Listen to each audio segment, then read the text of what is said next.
Erenlegere koyne bari arar mano şacı hüccuda ziyolun mazur öyle koy ziyolhanam mazur pozur. Uvaşça tireççe tarar hüccende patna var, fanine var. Hacı funları basas salı zulumut banara samdin hava yajo. At the end of a jetty on the coast of Bangladesh, the sound of misery rises up above the wind and the waves. 140 men and boys have been caught by the Coast Guard. They're Muslims from neighbouring Burma, and they're pleading and praying for their lives. "Oh Allah, save us," they cry. But the officers aren't listening. After weeks of violence in northwest Burma, members of the Muslim minority, called the Rohingya, are trying to flee. But no one wants them. An officer takes photos. His colleagues hand out water and a packet of rice. And then they order the group back out to sea.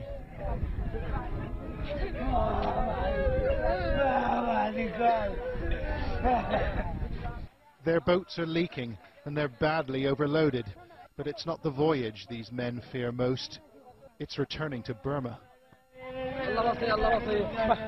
"They'll kill me," says this man. An officer from the Coast Guard replies, "Allah will save you. Now go back." In Burma's Rakhine state, the fires have been burning for weeks. Homes have been razed and lives taken by hate-filled mobs. Ethnic Buddhists and the minority Muslims blame each other for the violence, but the facts are hard to come by. International NGOs have pulled their staff out, too dangerous, they say, while Burma's government won't let independent observers in. Right now, the situation we're looking at right now on the ground is it's very, very difficult to get an accurate picture of what's actually going on. Information is scarce, but our camera team found people willing to talk. Rohingya refugees who'd made the crossing to Bangladesh, avoiding army patrols and the Coast Guard too. Some are hiding in farmers' shacks, and others have been taken in by sympathetic locals. Our team spoke to one traumatized family not far from the coast. They told us they had suffered greatly in Burma. "My sisters, brothers and other relatives were burnt alive. They burnt my own children. We couldn't bear it anymore, so we came to Bangladesh. The Coast Guard turned us back 3 times, and we floated at sea for 4 days and 4 nights, and then we managed to sneak in. 3 of our children were burnt to death in Burma. Another 2 died in the boat getting here." Like other Rohingya refugees, members of this family told us that policemen and members of the military in Burma took sides, participating in attacks on Muslims. Muhammad Islam says he saw a Burmese helicopter attack boats packed with refugees. There were 3 boats together when we set off, and another 3 followed us. The 3 boats that lagged behind were attacked by a helicopter and caught fire. He thinks almost 50 people were killed, although Burma has denied the allegation. The helicopter was circling in the sky. We saw something reddish fall on the boats, and instantly they exploded into flames. 300,000 Rohingya already live in Bangladesh, many in this desperately overcrowded refugee camp.